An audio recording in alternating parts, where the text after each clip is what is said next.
August 1945. The air above Luzon still shimmered with heat and the scent of burnt oil. The war was over, yet the wounds were fresh. Inside a barbed wire compound once used by the Japanese army, rows of captured women in faded khaki uniforms stood silent. They were nurses, clerks, and broadcasters, once the proud voices of Imperial Japan's propaganda machine. Now they were prisoners. American soldiers had gathered everything found in their quarters. Stacks of posters, banners, and hand-painted slogans bearing the rising sun.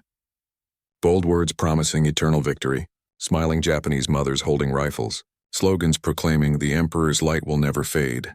One of the GIs struck a match. A low hiss. The flame licked through the paper, then grew, consuming faces, flags, and words that had filled a nation's mind for years. The women watched without speaking. The fire reflected in their eyes, some trembling, some defiant, some simply numb. Ashes drifted across the camp, landing softly on their hair and uniforms. For the first time, they stood before the death of the world they had believed in. The empire had not just fallen, it had burned before their eyes. By the summer of 1945, Japan's empire was collapsing in both body and spirit. Cities lay in ruins, charred to their foundations by American B-29 firebombing campaigns. The once proud Imperial Navy was gone, sunk beneath the Pacific waves. Yet in offices deep within Tokyo, the Ministry of Information and the Imperial Rule Assistance Association continued to send out a different message, one of divine victory, eternal spirit, and unbreakable loyalty to the Emperor. For years, propaganda had been Japan's invisible army, fighting not with bullets but with words, songs, and images. It was a campaign that reached into every corner of life. From schoolrooms to military hospitals, from radio broadcasts to street posters, the message was the same. Japan was invincible, and dying for the emperor was the highest honor a person could achieve. Behind those words stood thousands of women, teachers, journalists, nurses, and radio announcers, who had been called upon to serve their nation with their voices and their pens. They were not soldiers, but their task was equally vital. They shaped morale, softened defeat, and painted the illusion of endless endurance. Many of them believed what they said. Others had no choice. Propaganda was law, and questioning it was treason. When the Pacific War began in 1941, Japanese women were mobilized on a scale the country had never seen before. While the men went to the front, women filled the factories, cared for the wounded, and worked in government offices. Some were assigned to the Dai Nippon Hodosha, the empire's central news agency, or the Teishinsha, which produced radio broadcasts and leaflets aimed at both Japanese citizens and enemy troops. The most famous among them would later be remembered by a single name whispered across Allied camps: Tokyo Rose. The term Tokyo Rose did not belong to one woman, but to many, Japanese and Nisei, Japanese-American broadcasters who sent English-language propaganda messages to Allied troops. Their broadcasts mixed soft jazz and sentimental talk with dark reminders of death, defeat, and the futility of resistance. "Your girls back home are dancing without you," one might say, followed by a gentle laugh. "Why die so far away for a war you cannot win?" But the Japanese propaganda effort was not limited to the airwaves. In occupied territories, in the Philippines, Indonesia, and Burma, Japanese authorities established cultural offices where women printed posters, organized parades, and held moral education classes for local populations. The goal was to project Japan as Asia's liberator, freeing the region from Western colonialism. In Manila, one such propaganda office employed dozens of young Japanese women, many fluent in English, who distributed illustrated pamphlets showing smiling Japanese soldiers handing food to children. By 1944, the tide had turned. The Allied landings in the Pacific shattered Japan's illusion of control. Yet propaganda did not stop. It intensified. Radio Tokyo declared every American loss a catastrophe, every Japanese setback a strategic maneuver. Posters showed women knitting socks for invisible victories. In classrooms, children were told to write farewell letters to their fathers who would soon ascend to the clouds of glory. In private, many Japanese women, even those who worked for the regime, felt the growing tension between what they said and what they saw. Food was disappearing. The air raids were nightly. Hospitals overflowed.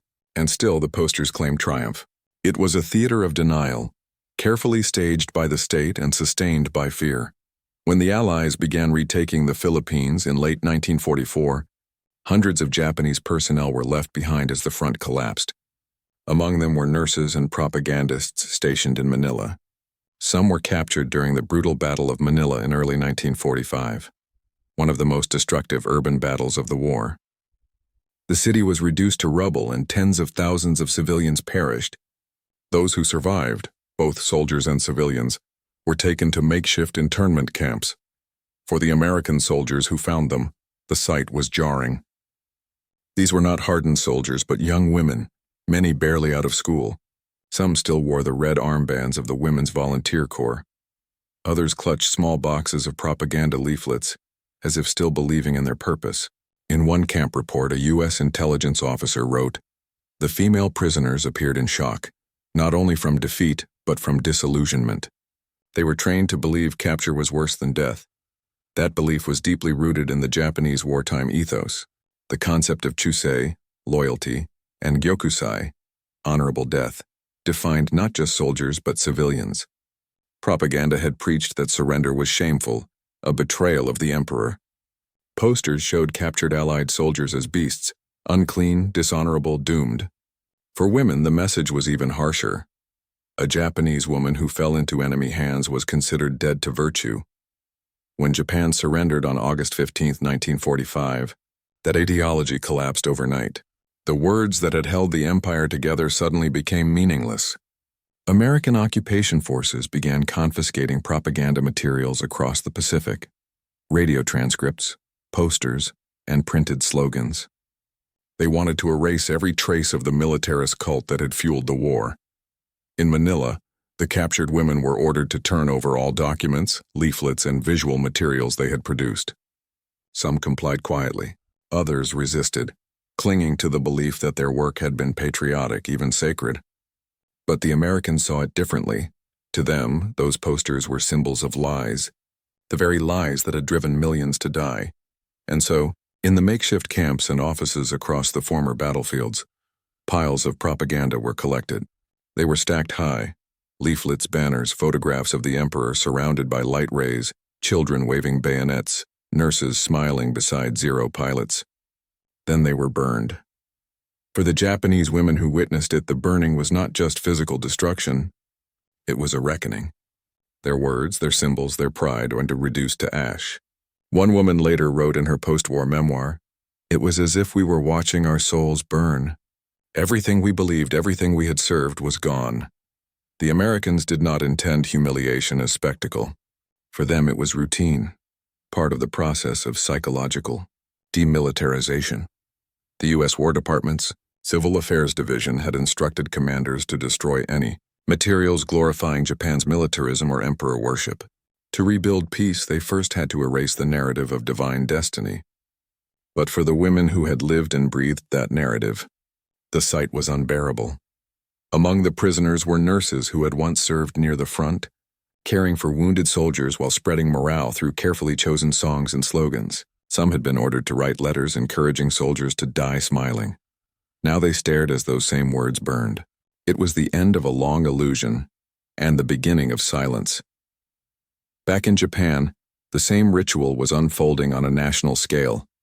American occupation authorities shut down newspapers, censored broadcasts, and removed all Imperial rescript posters from public spaces.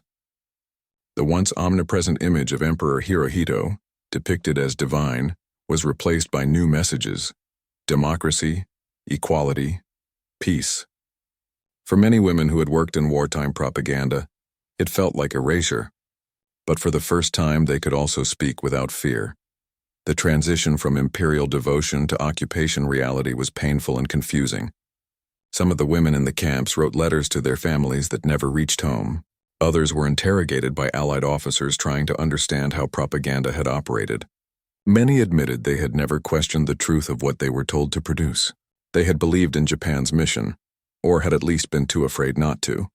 That mixture of belief, duty, and fear defined their entire wartime existence. And when the posters burned, it was not just an empire that turned to ash. It was their own sense of self. Yet in that destruction, something else began to take shape. A new identity, one not built on slogans or submission, but on reflection and survival. What began in fire would soon turn into a long journey toward rebuilding not just Japan, but the truth itself. And that journey would begin with the women who had once served its most powerful illusion. In the days following Japan's surrender, the silence in the POW camps was heavier than any sound of gunfire. The war was over, yet the women did not feel free. For the first time, they were allowed to sit without orders, to sleep without air raid sirens, and to think without command. But thinking was the hardest part. The collapse of the empire was not only political, it was psychological. The women who had written, drawn, and spoken for the emperor now found themselves stripped of purpose. They were alive, yet everything they had lived for had vanished. There were many layers to this moment, human, cultural, political, and symbolic, all converging into one painful realization. The war had not been won through faith, nor lost through weakness. It had been lost through deception, and they had been its instruments. The psychological angle. For years, Japanese women had been taught that their highest calling was service, to husband, nation, and emperor. The pre-war Ryosai Kenbo ideal, meaning good wife, wise mother, had been twisted into a doctrine of sacrifice. Propaganda had promised women honor and obedience, purity and silence. To be a loyal Japanese woman meant to believe, to nurture, and to endure. When the empire crumbled, this belief shattered too. For many of the captured women, humiliation was not merely in defeat, it was in realizing that they had devoted their intelligence and creativity to lies. Posters they once painted with pride now looked grotesque in memory. Smiling soldiers promising liberation to Asia, children waving flags before burning cities. Their voices, once broadcast as symbols of strength, now echoed back as ghosts. Some women experienced an almost spiritual collapse. In interviews conducted years later, several described the burning of the propaganda posters as a form of public penance. "We had nothing left," one recalled. "When I saw the smoke rise, I thought, this is our punishment." For others, the moment triggered defiance rather than remorse. One former broadcaster insisted she had done nothing wrong, that her work had served the emperor, and therefore Japan. "We believed the emperor was divine," she said. "If we spoke his will, how could it be false?" It was not cruelty, but indoctrination that made such conviction possible, the cultural angle. The burning of propaganda did more than erase images, it dismantled identity. Japanese culture had long been shaped by the idea of honor through loyalty. Even defeat could be noble if it was met with dignity. But captivity, especially for women, carried a deep stain. Surrender was shameful. To live after dishonor was worse. Many female prisoners kept their faces turned away from cameras. They avoided speaking to the Americans except when ordered. To them, the burnings were not only about propaganda, they were about exposure. Yet beneath that shame was something more fragile, the struggle to understand what loyalty meant now. If the emperor was no longer divine, what had they served? If Japan's glory was a myth, then what was left of womanhood, of duty, of self? These questions haunted every gesture. Every rising plume of smoke seemed to whisper the same question: who are you now that the lie is gone? American officers observed the women closely, noting the silence, the ritual discipline, the unwillingness to show emotion. They had expected hostility, but what they found was a kind of hollow politeness. A U.S. Army report from 1946 described it as emotional paralysis, noting that many of the female prisoners appeared lost rather than dangerous. Some nurses continued to work in the camp's infirmary, tending to Japanese and Allied wounded alike. They treated their captors with quiet professionalism, perhaps out of pride, perhaps as an attempt to preserve dignity. In those moments, the roles blurred: the nurse and the patient, the propagandist and the liberator. Both were survivors of a world that had consumed itself. The political angle. For the Americans, propaganda was not an abstract concept. It had been a weapon. Allied soldiers had been taunted, manipulated, and demoralized by Japanese radio voices that spoke perfect English, mixing swing music with psychological warfare. Tokyo Rose, Orphan Ann, and other broadcasters had become infamous. After the war, the U.S. military sought to identify and prosecute those responsible for enemy propaganda. But they quickly discovered that most of these women were not masterminds. They were performers, translators, or clerks following orders from male officers. The real architects of propaganda had either died or vanished. So instead of harsh punishment, the Americans adopted a different strategy: re-education. In the POW camps and later in occupied Japan, captured propagandists were shown films about democracy, women's rights, and freedom of expression. For many, it was their first exposure to ideas outside the state's ideology. Some wept quietly watching scenes of American families laughing together, not because they longed for that life, but because they realized they had never seen it before. American interrogators later noted that Japanese women were often the first to adapt to post-war reforms. Their sense of duty transformed into a determination to rebuild. Many became teachers, journalists, or social workers during the occupation, channeling their discipline into peaceful purposes. Yet the memory of humiliation, of those flames, never left them. The symbolic angle. The burning of propaganda posters was more than an act of destruction. It was a ritual purification. Fire in Japanese tradition often symbolizes renewal, the burning away of impurity. But here the ritual was reversed. The fire was foreign, forced, and humiliating. It stripped away falsehood but offered no comfort. To the Americans, it was symbolic justice, the cleansing of militarism. To the women who watched, it felt like the end of the world. Yet over time, that same fire came to mean something else: liberation from illusion. Years later, one of the surviving women described the moment in haunting clarity. When the smoke rose, I thought it was Japan's spirit leaving the earth. But after it cleared, the sky was still there. We were still breathing. Perhaps that was the beginning of truth. That truth was painful, but it was necessary. For decades, Japan's wartime propaganda had dehumanized the enemy and glorified death. By watching it burn, these women, willingly or not, bore witness to the death of an idea that had consumed millions. The human angle. Beyond ideology, what remained were human beings, tired, hungry, confused. The women in those camps shared the same rations as their guards, washed their clothes, and nursed the sick. Over time, suspicion softened. American medics often left cigarettes or chocolate by the infirmary door, small tokens of acknowledgement. A few GIs even expressed pity, realizing that these women were victims as much as perpetrators. Photographs taken by U.S. correspondents show them sitting in rows, heads bowed, faces unreadable. But behind those still expressions were minds racing with questions. How had they come to believe so deeply in something false? Could they ever return home? Would their families accept them, or see them as shameful reminders of defeat? In one camp, an American officer tried to speak kindly to a young woman who had worked as a radio translator. She refused to answer. Only days later, she handed him a note written in halting English. "We said what we were told. Now we know words can kill. I will never speak like that again." It was a simple confession, but one that captured the entire tragedy of propaganda. It did not only poison the world, it poisoned those who spread it. The comparative angle.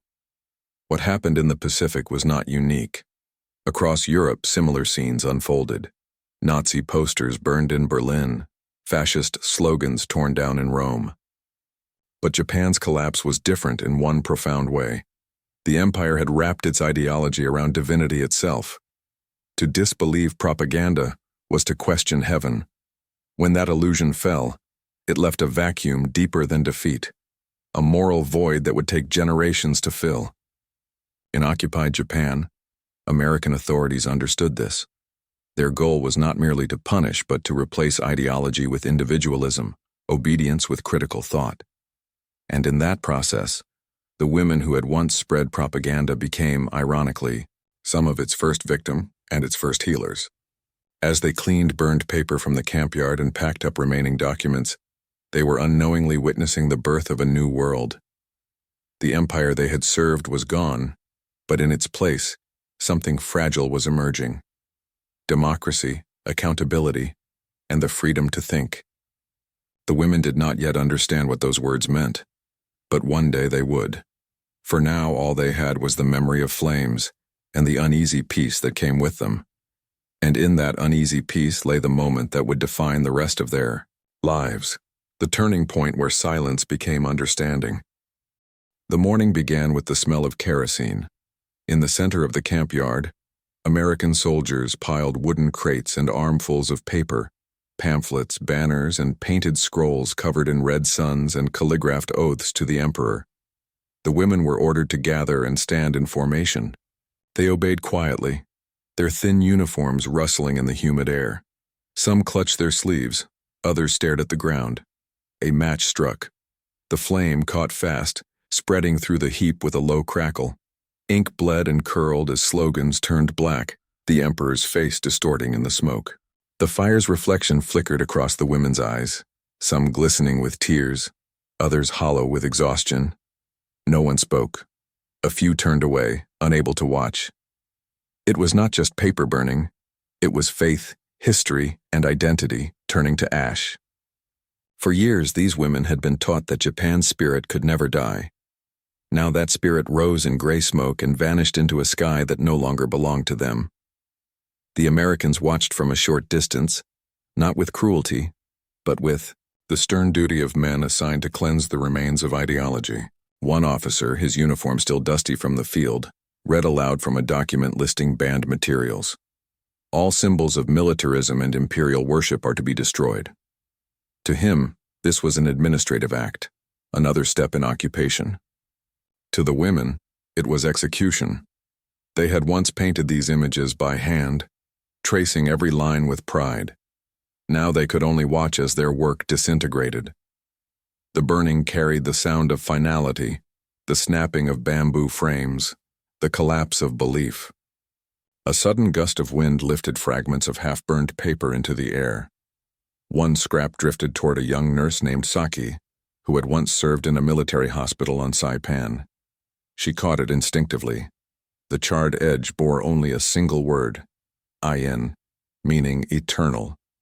She let it go, and it crumbled into ash between her fingers. The symbolism was almost unbearable.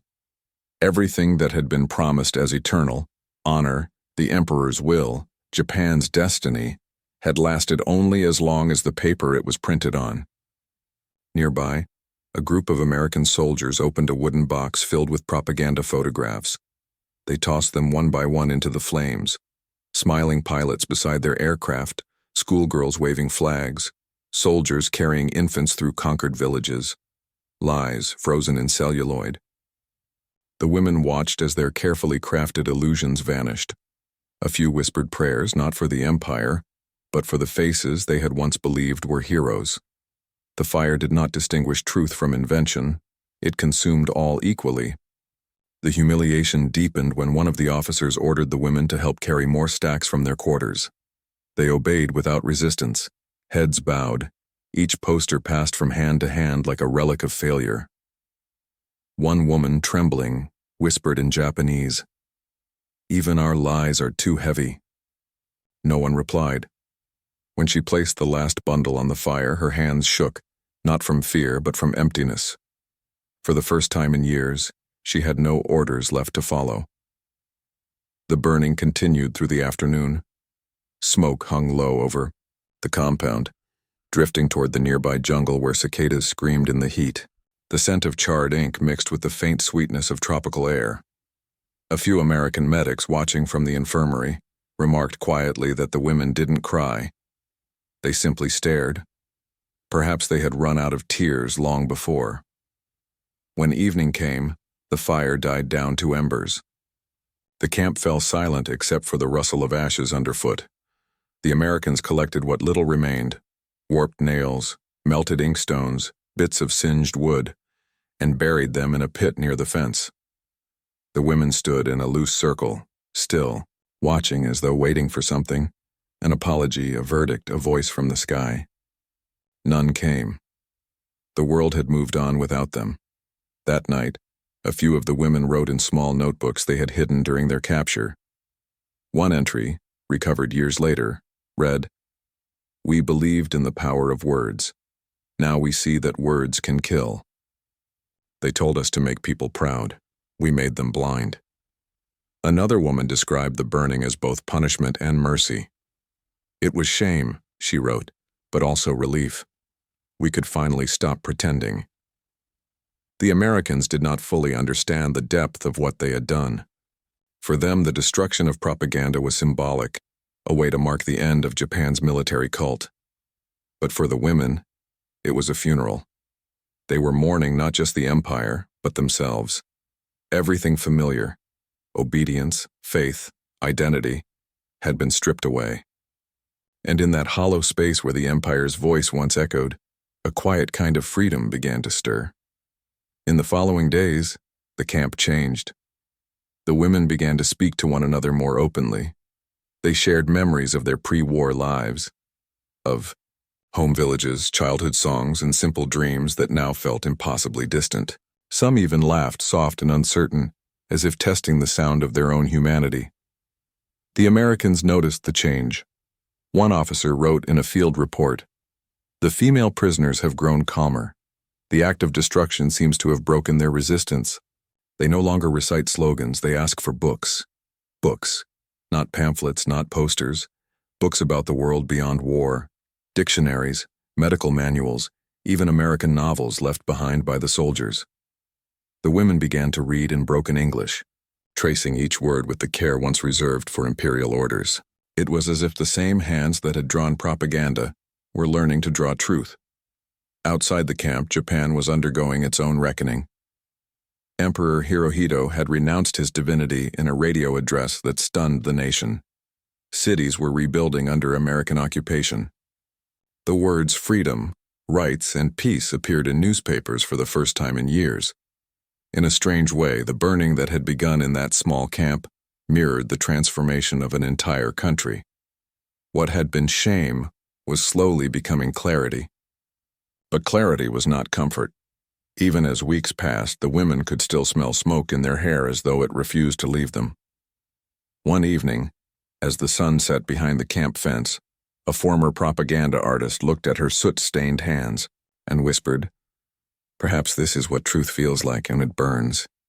In that quiet sentence lay the heart of the moment, the turning point of a people and a generation. The war had ended not only through surrender, but through the recognition of deceit. The women who had once shaped illusion were now witnesses to its death.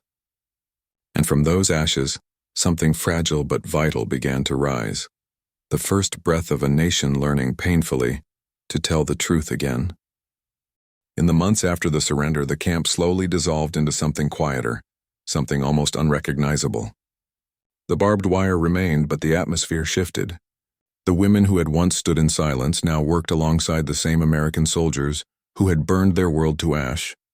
They cleaned wards, carried supplies, and treated both Japanese and Allied wounded under the watch of occupation officers.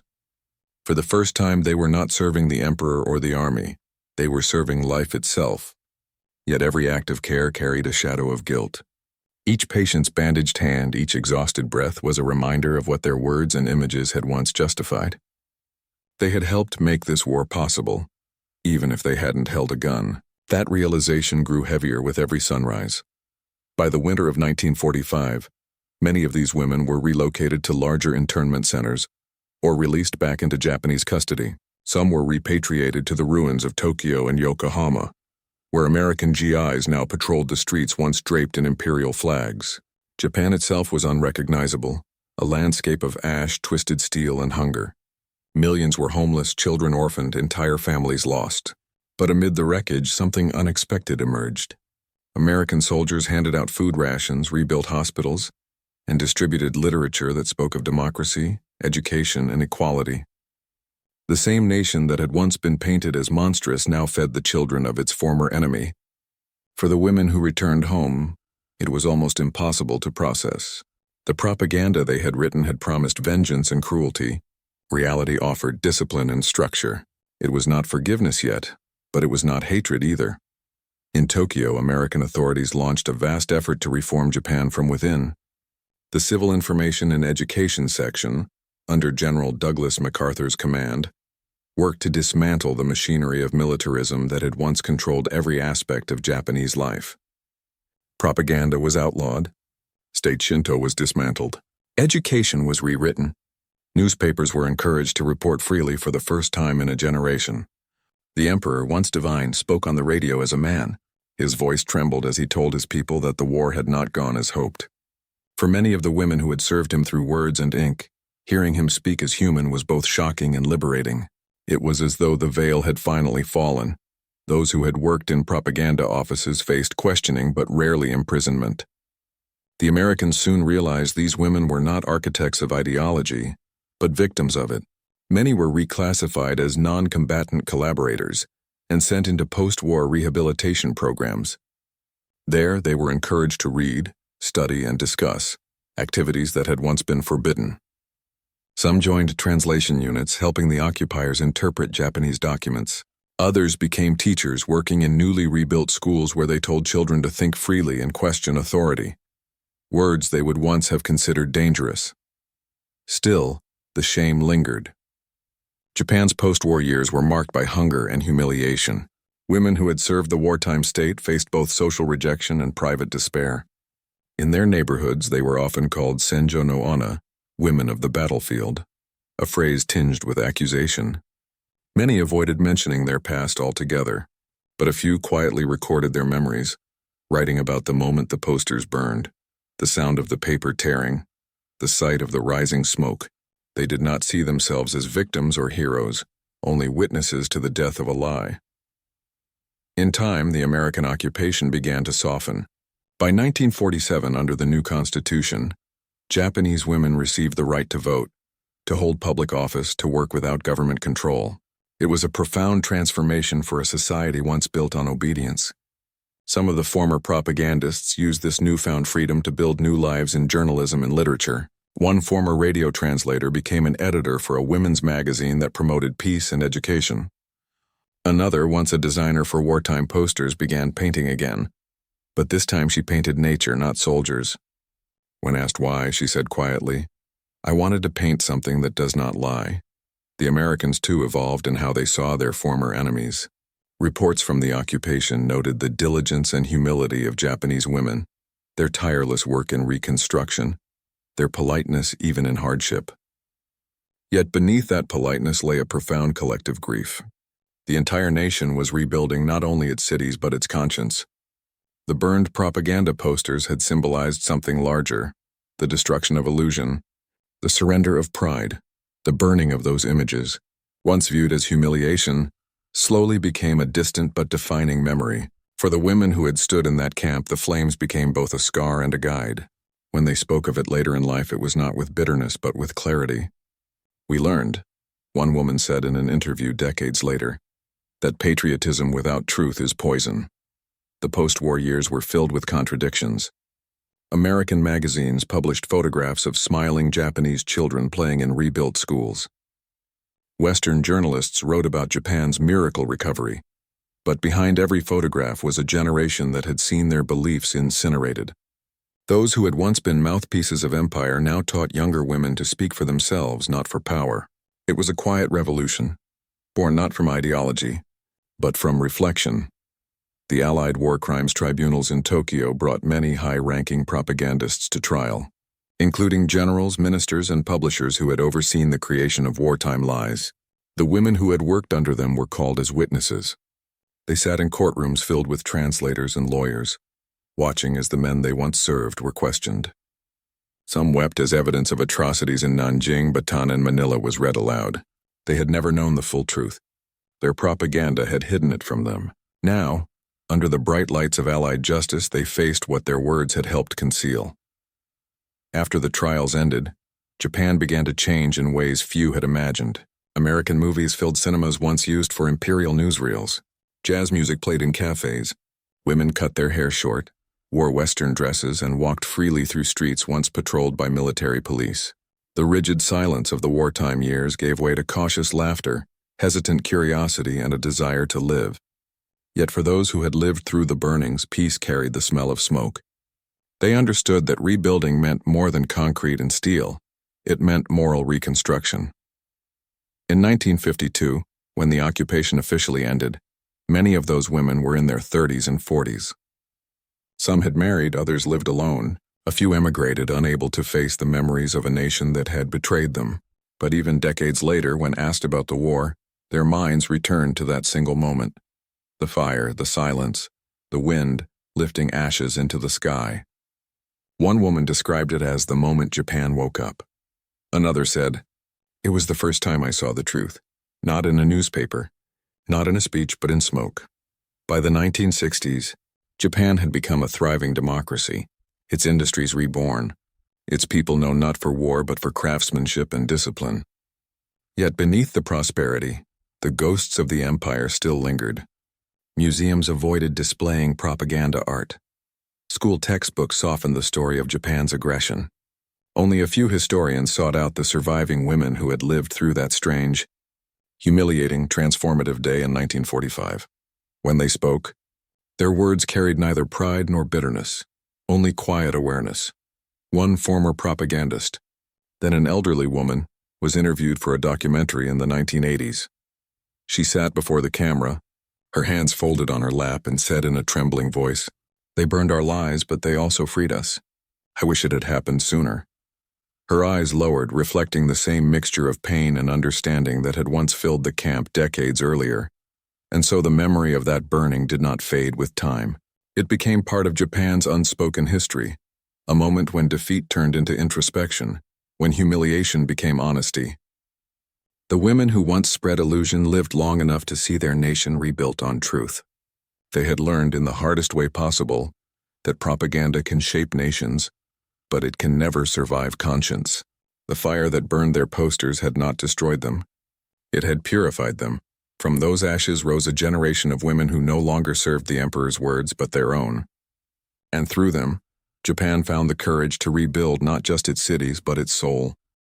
Years later, when the war was spoken of in classrooms and documentaries, few mentioned the women who watched their work burn. Yet their story lingered in diaries and interviews and quiet memories passed down through families.